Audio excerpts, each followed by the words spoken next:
So ang repentance ay pinakamahalaga sa buhay natin.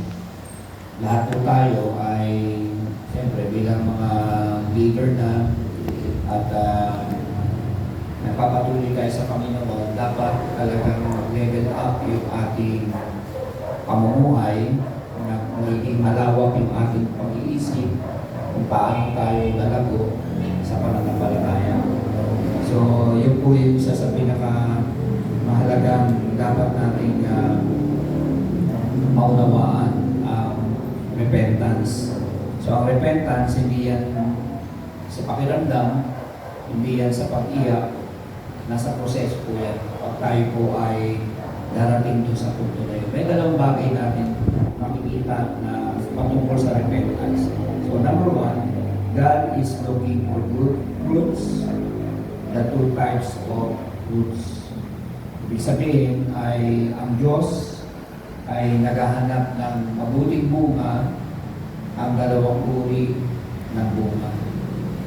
So, hinahanap ng Panginoon ang mabuting bunga natin bilang mga leader, bilang mga mananampalataya, para maunawaan natin na madali natin maunawaan at kung paano natin mai-apply ang tunay na bunga ng pagiging matuwid, pagsasabuhay, lalo-lalo na doon sa paano yung repentance na makita natin.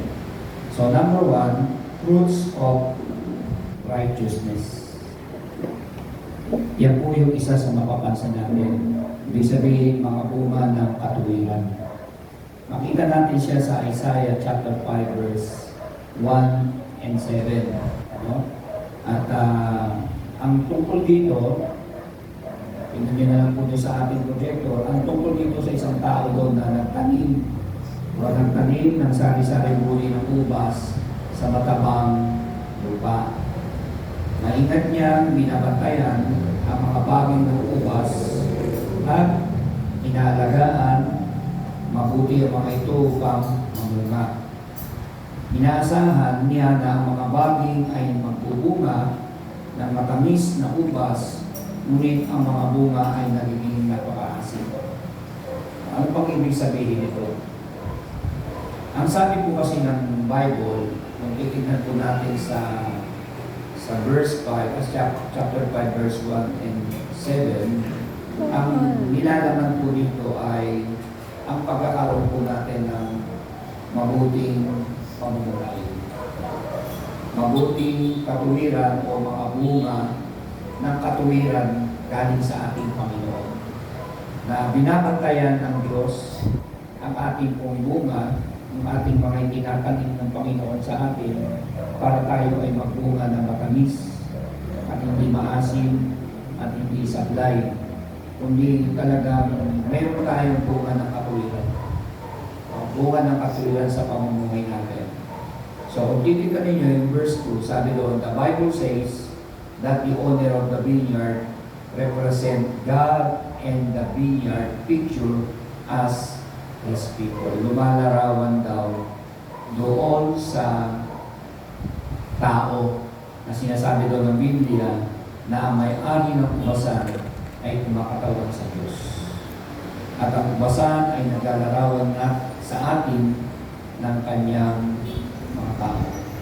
At ito ang kailangan makita sa atin na napakabuti ng Panginoon kung paano tayo inaalagaan.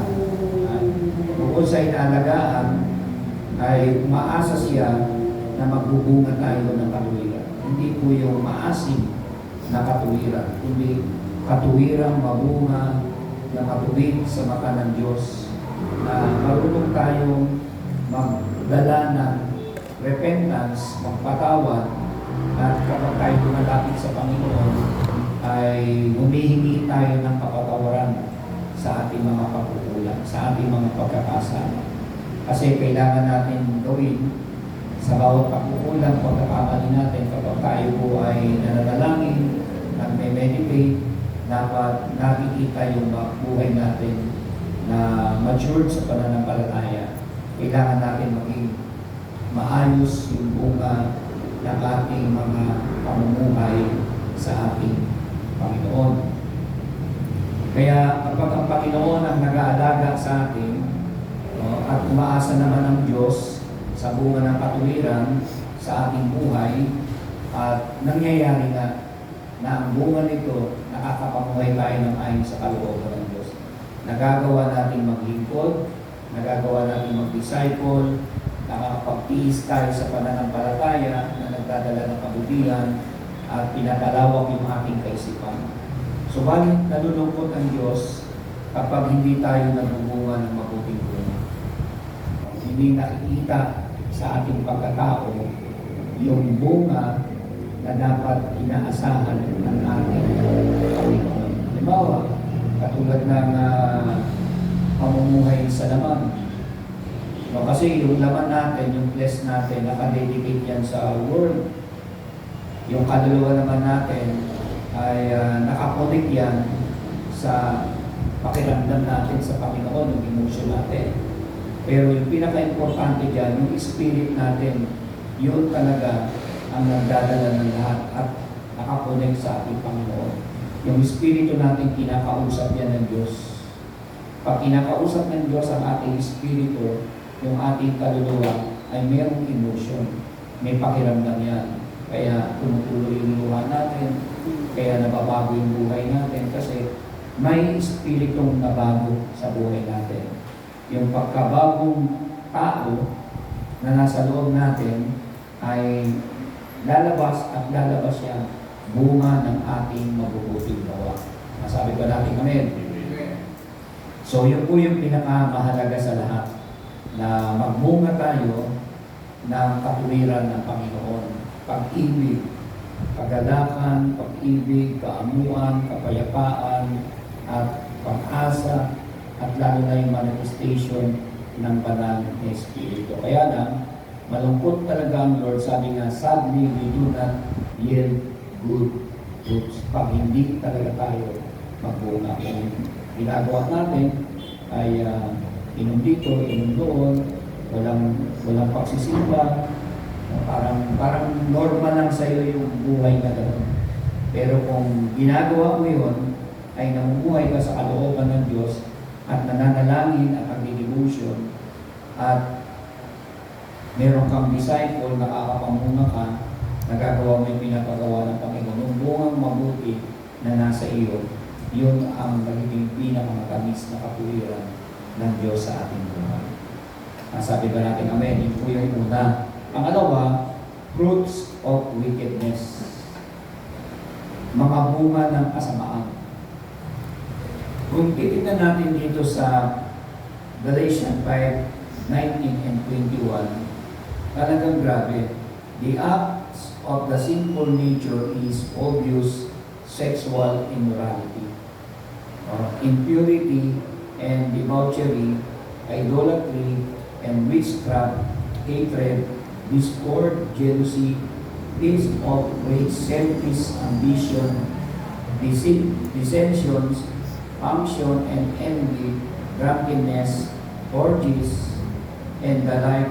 I warn you, as I did before, that those who live like this will not inherit the kingdom of God. Kaya nga hindi magmamana ng paghahari o kaharian ng Panginoon ang mga taong namumuhay sa kasalanan. Kanina nga lang, kausap ko si Dina na sabi niya nakakadiri yung pumakakal ka sa kapwa mo yan. Kasi pinag-usapan namin yung ako niya. At bagay ako ko rin yan sa pamangkin. At yung para yung bakla daw nawawala na ng ganang magbigay ng pera. Kasi pinag-iinom, naguloko, nagbababae. Siyempre, yung bakla talaga na naman yung pinipirahan lang siya. So, isa yan sa pinakamarumi sa lahat, yung sexual immorality. Yung mga bagay na nagsasama na hindi naman kasal. Yun po yung isa sa mga pinamumulian ng ating Panginoon. Meron pong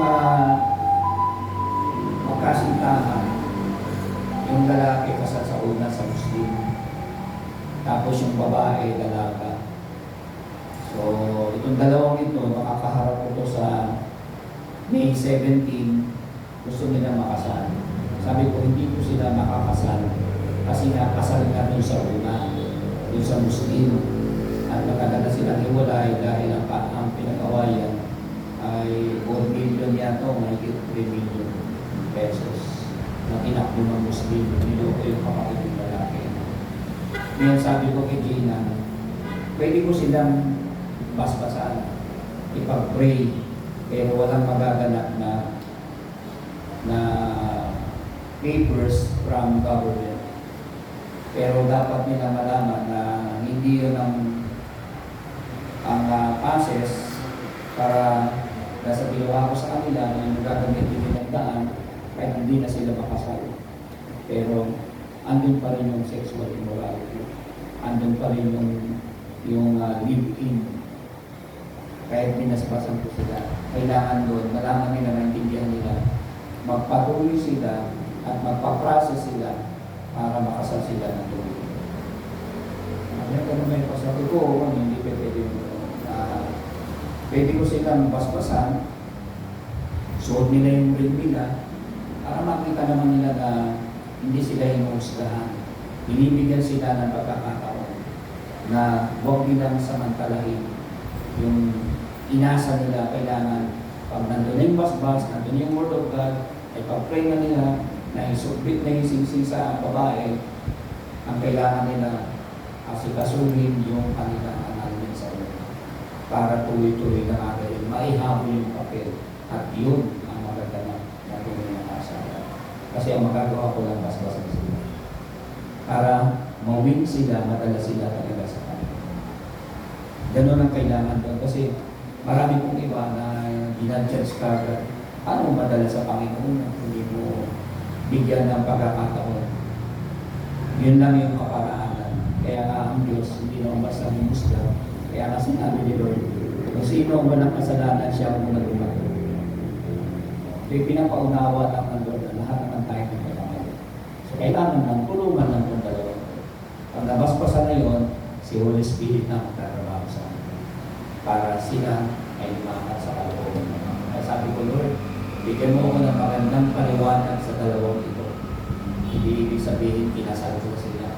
Hindi yung basbas. Natulad din kay Roger at kay Maria yung ginawa. So, nandiyan naman sila. Faithful naman sa kahit sa sin. Wala ka naman, hindi mo gawin, hindi ng basbas. At yung kanilang puso naman nag-repent naman kayo.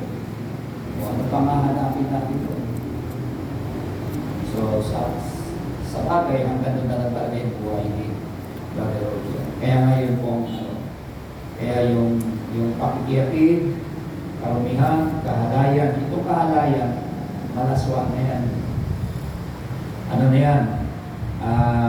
Malaswa na yung kahalayan. Malala yan. Parang isang lalaki, dalawang babae. Magagawa ng mga ganun. Meron naman dalawang lalaki, isang babae. Yan na yung kahalayan, kahalay-halay.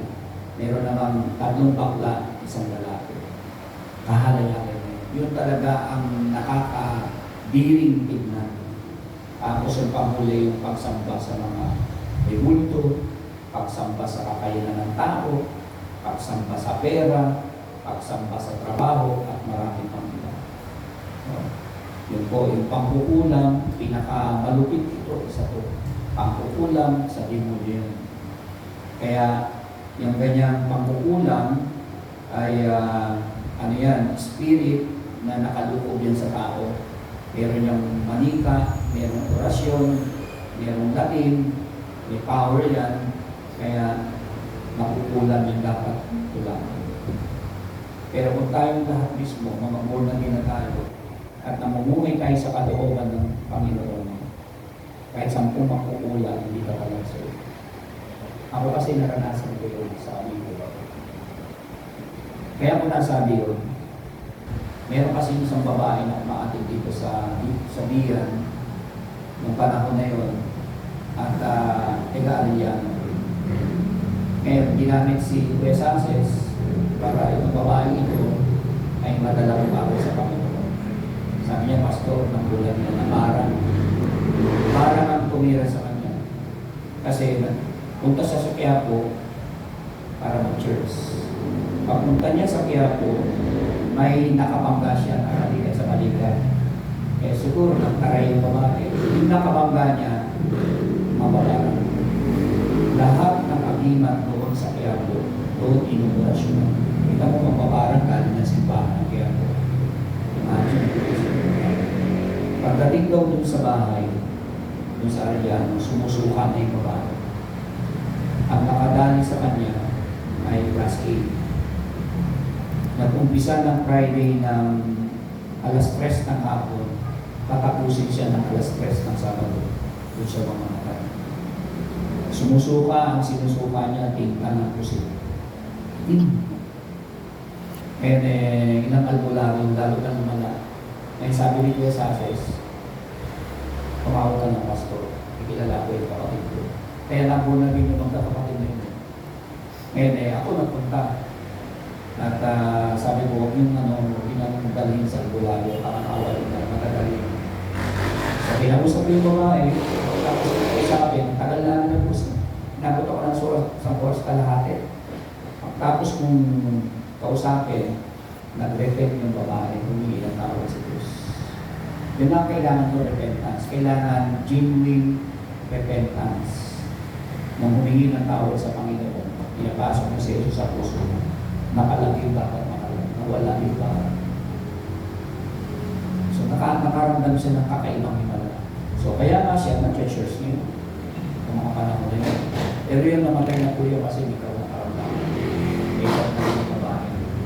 So yung babae nakalaya at nakita nila. At ito na ngayon. Nung pinapatanggap ko siya kay Lord, parang nakasirkel yung mga tao. Tapos nakaabito ng itim. Nandun si Gina sa gitna.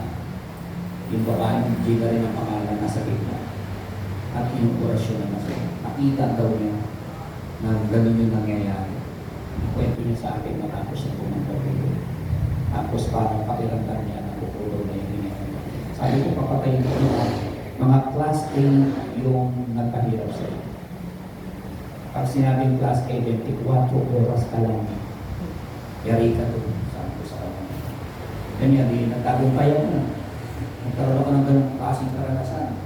Sabi ko, gano'n pala, magpapalaya sa mga nakukulang, sa mga mababarang. Iba kasi yung kulang sa marang, matitindi yan.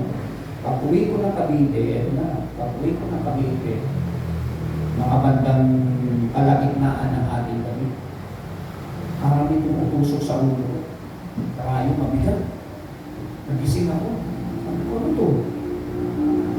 Hindi ko pinansin. Paano tumitindi? Napa-speaking in tongues ako. May sabi ng Holy Spirit, pray in tongues, pray in tongues, pray in tongues, pray ako. Pag-pray ko, pag-bangon ko, nireview ko, wala. Yan yung aking naging experience pagdating sa mga kapatid. Tapos naranasan ko na rin yung nakatagpunan, nakaangat sa ere. Ganyan lang yung taas. Sa ano yun, sa Bahayang Pag-asa, sa Solver, Subdivision. Ganun lang na. Mga kaninisan laki lang ni Biblia. So yun po yung mga yan. Itong mga ito, spirit talaga. Kaya nga, ang fruits of wickedness, ang mga bunga ng kasamaan sa demonyo. Malinaw yan na sa demonyo lahat. Kaya nga yung lalo na yung makasariling ambisyon, no? Pagkakasalungatan, pagkakabahabahagi, yan hindi yan galing sa Diyos. Yung pagkaingit, ang espiritu yan, no? Paglalasing.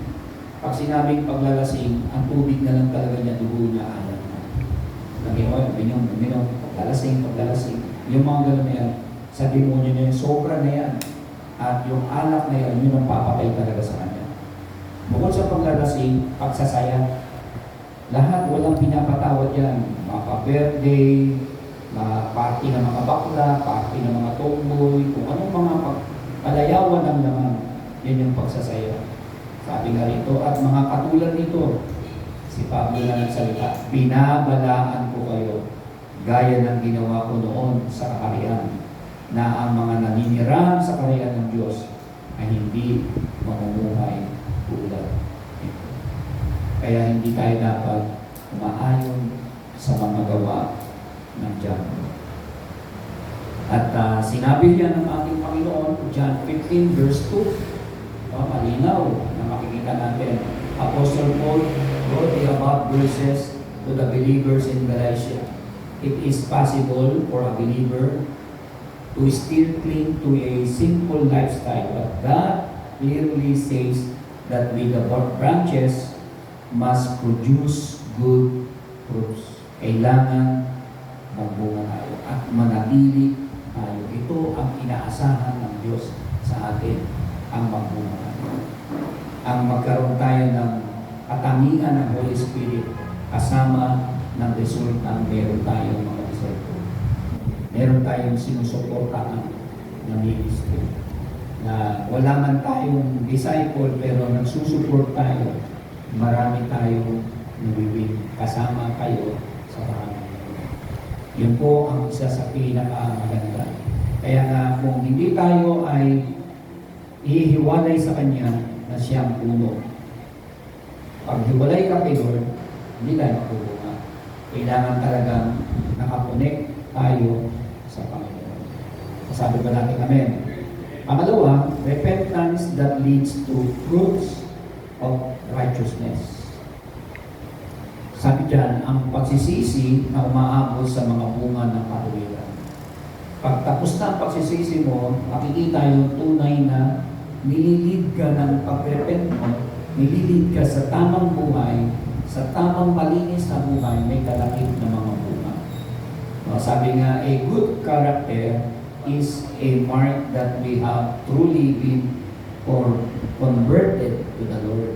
These good fruits can only be visible in our lives if there is true or genuine repentance. Nabanggit ko kanina yan. Doon lang makikita ang tunay na repentance natin kay Lord. Sabi nga, ang mabuting ugali, the good character, ang mabuting ugali ay isang tanda na tayo ay tunay na nagbalik loob na sa Panginoon. Once na magbalik loob na sa Panginoon, yun na ang pinaka-buhay. Ang mabuting bunga ay makikita lamang sa buhay kung mayroong. Ito ay makikita lamang sa ating buhay kung mayroong totoo o tunay na pagsisisi. Kaya salamat kay Lord na patuloy ka. Kaya nga ang repentance hindi yan sa iyak, sa pakiramdam. Kailangan genuine repentance. Two types of repentance, dalawang uri ng pagsisisi. Two types of repentance, dalawang uri ng pagsisisi. Letter A, self-centered. Pag sinabing self-centered, nakasentro lang sa sarili. Ito yung i-explain ko, matagal ko na ito sinabi kita kay dito. Pag self-centered ka, sabi nga, may mga taong nagsisisi dahil nalanta ng kanilang mga kasalanan. Nagkabistuhan na nadudulot ng kanilang labis na kahihiyan. Yan, dyan makikita ngayon ang tunay na repentance, ang tunay na hindi repentance. Kasi pag self-centered ka, may wala ka, meron kang kalalagyan. Kaya, nagsisi ka lang kasi buing ka na, alat ka na, in-expose ka na. Yun ang huwag natin hintayin, dapat matuto tayo dyan. Mayroon ding mga nagsisi dahil sa matinding pagkakasala, ginawa ito ng iba dahil sa mga negatibong kahihinatnan ng kanilang mga gawa, gayon pa man ang iba ay nagsisi upang mapagpala. So pag genuine repentance, grabe blessing yan. Nagsisi sila sa paniwala, maaari silang gantimpalaan ng kabutihan. Ang motibo ng gayong pagsisisi ay makasarili. Kaya nga, self-centered. Dinamit lang, nagkabukingan kasi. Pero kapag totoo, yung kanyang repentance, doon makikita ang totoo, yung genuine repentance. Hindi natin kayang isahan si Lord. Ang letter B, God-centered. Pagka nakasentro tayo sa Diyos, dumarating talaga yung pagsisisi. Pagkatapos ng pagsisisi, pagkaunawa na ang Diyos ay nasaktan ng ating mga kasalanan. Pagka dumating sa puntong yun, na nakasenter tayo kay Lord, nasaktan natin si Lord. Minsan nasasabi natin, Lord, sorry, nasaktan ko po kayo. Minsan isang araw, nag-pray ako dyan, tapos na ako mag-pray at mag-devotion. May naman nabuksan na voice at nag-pray. Ang ganda ng mga niya. Talaga nakita ko yung God-centered repentance. Yung na-realize niya yung kanyang kasalanan. Ramdam na ramdam mo yung taong nag-repent ng kanyang mga kasalanan. Sabi nga, God-centered repentance come after a realization that God is hurt by our sins. Kaya pag si Lord nasasaktan natin, dapat hindi tayo natawad sa Kanya. Huwag natin labanan. Katulad ni David, nung nasaktan niya si Lord, ang Panginoon, humingi siya ng tawad. Sabi nga ng Psalms 51 verse 4, against you, you only have I sinned and done what is evil in your sight. Laban sa iyo, baga sa Tagalog, sa iyo lamang ako nagkasala at nakagawa ng masama sa iyo. Pagka yung heart-to-heart repentance sa kay Lord, nakasentro ko sa Kanya, ang kapatawaran grabe ibigay ni Lord sa amin. This is the prayer of David when he sinned before God. He repented because he knew that he hurt God and he wanted to please God again. This is a God-centered repentance. Ito yung tamang panalangin. Nang magkasala si David sa harap ng Diyos, pinagsisihan niya ito at nasaktan niya ang Diyos at gusto niyang muling mabigyan ng kaluguran ang Diyos. Ito ay isang pagsisising nakasentro sa Diyos. Kaya kapag tayo nakasentro doon sa Panginoon, parang naman mo talaga, parang mayroong tubig na bumubuhos ng malamig sa iyo. Yun ay ang presensya ng kapatawaran ng Diyos na binigay sa atin. Amen? So, pangatlo, false repentance. Yung maling pagsisisi. So, ang sabi dito, repentance is not only feeling remorse or being sorry for sin and mistake done. Yan ang sabi dito. Kung si Esau, si Judas, ay mga nagkamali sa Panginoon, dumating ang panahon, sila po ay nagsisi. Ang pagsisisi ay hindi lamang basta pagsisisi o pagsisisi sa kasalanang pagkakamaling nagawa ng mga tao. Katulad ni Esau, nagkamali sa Panginoon. May verse 12:17. No, katulad ni Judas, nagkamali sa Panginoon. Nailaglag niya, pinagkanulo niya. At sila ay humingi ng tawad, pero yung tawad na kanilang paghingi mali. Wala kasi sa puso nila ang tunay na pagpapatawad. Kung babalikan natin si Peter nung siya magkasala, 3 beses niyang pinagkaila si Jesus. Diba kasama ka ni Jesus? Ang matindi nun, sinabi niya, hindi ko kilala si Jesus. Cross my heart, mamatay man ako. Nasaktan niya si Jesus. Pero kahit ganun pa man, ang patawad ni Jesus sa kanya ay Panginoon. Kaya pag tayo ay magsisi sa lahat ng ating mga kasalanan, dapat ay totoo. Pero pag mali yung ginagawa natin at paulit-ulit na ng ginagawa ang kasalanan, pinaparusahan na natin sa sarili natin at sinasaktan na natin. Hindi pwedeng maging kapitang tao. Pang-apat, repentance is a process. Yun na. Kaya tayo nakakaranas ng ganito. Ang pagsisisi ay isa daw proseso. Yun ang kagandahan doon. No? For a better understanding of true repentance, here are three terms take from the New Testament. No? Sabi nga, ang isang mas mahusay na pangunawa sa tunay na pagsisisi, yung tatlong termino na makikita natin dyan. Number one, revelation. Revelation. All Apocalypse. Sabi nga sa Revelation o sa Apocalypse, ng Greek word, this term means to remove and covering or to open. Yan o. At pag sinabi yun, doon makikita natin na ang Lord, kung paano siya maglagay ng isang kapahayagan sa buhay natin. This talk about God who removes the veil or covering in our eyes. Yun daw mga sa ating paningin, pananaw, no? Makikita natin yung takip o lambong, kung ano ba na meron sa atin, inaalis yun ng Panginoon sapagkat yung revelation meron na lumalik sa atin. So, panakip sa ating mga mata upang makatanggap tayo ng kaalaman mula sa Diyos na pananaw. Kaya, pinaka-importante yung revelation. Nakaisip ka, alam ko, pinatawag ako. At inalis niya yung lambong ng aking isip, ng aking mata. At binigyan niya ako ng pagkakataon.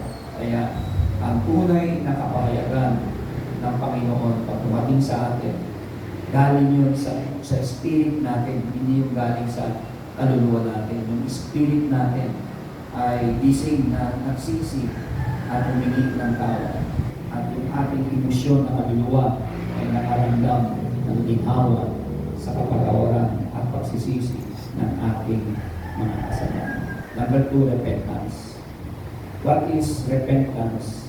This word, which is metanoia in Greek, means new understanding. Ang kapahayagan nito, ang perspective na makikita po natin na dumadating sa atin after the previous one, it is a new mindset, bagong isip. It means that repentance is a change of mind, na bago yung isip. Ang isip, hindi yung isip ng kaluluwa, kundi yung isip ng espiritu meron tayo. Kaya yung isip natin, yan po yung nagtatransform, yan po yung espiritu ng kaisipan ng pagkatao natin, na na-transform, na bago, dahil bunga yun ang ating totoo pagbabalik doon sa Panginoon. Kaya nga, ang pagsisisi ay isang bagay na ang pagkaunawang nilagay sa atin, isang bagong unawa, bagong pananaw, at yun ang makikita ko natin. Isa sa mga na-experience ko nung tinanggap ko si Lord, unang-una ko naramdaman ko nung tinanggap ko si Lord noong 1984, nung tinanggap ko siya. Parang may nabago na hindi ko lang umala. Pero kasi totoo yung pagtanggap ko eh. Parang paligid ko, parang bago, parang masaya, parang kadalakan na hindi ko maintindihan. Yun na pala ang pagbabago ng aking kaisipan sa espiritu. Kaya nagtuloy-tuloy na ako nung ko nakita ang kahalagahan. Kaya importante na meron tayo repentance at pagbabago ng pag-iisip. Kasi yung isip, espiritu ng pagkatao natin, yun talaga ang pinakausap ng Diyos. Hindi yung kaluluwa, yung spirit natin. Kaya pag once na ang spirit ay patay, ang spirit ay sarado, walang matanggap na revelation kaluluwa natin. Walang matatanggap. Kailangan yung spirit na mayroon tayo, doon natin makikita yun. Number 3, turning the Greek equivalent of this word is espetriko, which means turning a new path.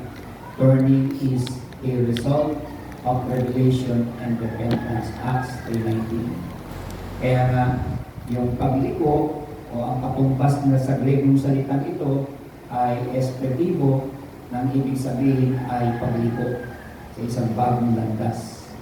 Pagbaling ay resulta ng payag at pagsisisi. Kasi yung isip natin, yung mind natin, na spirit, ay nabaling na doon para sa spirit. At yun na ang naging pagbabago. We must include all these three in our repentance before God. We need to accept God, view and understanding in our sinful state that we might be able to return and walk in this way. Dapat natin isama ang ganitong tatlong ito sa ating pagsisisi sa harap ng Diyos. Kailangan natin tanggapin ang pananaw ng Diyos. Kailangan natin maunawa ang maigi, dumating yung tunay na unawa ng Diyos sa atin, ang makasalanang kalagayan upang tayo makabalik at makalakad sa tamang daan ng ating Panginoon. Masabi ba natin amen? So yun po ang isa sa pinakamahalaga. God will remove the covering in our minds by giving us information that comes from a godly perspective. Ang kagandahan nito, alisin ng Diyos ang takip ng ating isipan sa pamamagitan ng pagbibigay sa atin ng impormasyong nagmumula sa Diyos na pananaw. Ibig sabihin ang pagpapahayag, pagtanggap natin ang pag-iisip ni Kristo, pagsisisi at pagbibigay ng daan sa ating na kalikuran ang ating mga kasalanan. Kaya kailangan huwag na natin balikan. Kalikuran na natin yon kasi ang buhay natin ay nagsira. Kaya nga ito yung mga process na dapat nating pagdaanan at gawin ang lahat ng bagay para magwalhati ang Diyos. Kailangan ang buhay na ibigay natin talagang totoo. Application na to, ito yung pagsasabuhay. Have you experienced a real God-centered repentance? If there real repentance without God doing His part in the process, why? So tayo na yung makakasagot niyan. At yan ang dapat natin pag-usapan. Ngayon gabi tayo manalangin. Lord, maraming salamat ngayong gabi sa iyong mga salita sa amin. Tulungan mo kami lagi, Lord, na mag-level up yung maturity namin. Magmula kay Vivian at kay Sister Melissa, kay Sister Mandy, kay Sister Marule, kay Brother Rudy, Brother Robert, and Brother Abel, at Philip, at yung mga iba pang wala dito, Panginoon, ay umabot sa kanila ganito huwi ng message na ang salita mo, Panginoon, ay ikaw ang siyang makakalaman. Tulungan mo kami na kalikuran at kasalanan. Tulungan mo kami, Holy Spirit, sa presence mo. Ikaw yung nahayag sa buhay namin. At lagi kang papagaling sa mga karamdaman. Lagi kang tutugon sa mga pangangailangan. At patuloy na magmamature ang aming mga pag-iisip. At upang ikaw ang paluwalhati. Lord, i-bless mo ang buhay namin. At sa aming kalagayan, kami gamitin mo lamang at ang buhay namin, ang espiritong pagkataong meron kami, yun ang dapat na patuloy na lumago at mag-mature. Maranasan namin, Panginoon, na kinakausap mo kami ng espiritu sa espiritu. At kapag may dumating na word sa amin, hindi namin pagpapaliban, gagawin namin agad. Salamat na marami sa iyo, Panginoon. Sa pangalan ni Jesus, sa patnubay ng Holy Spirit. Amen. Okay? So, after ng giving, magkaroon tayo ng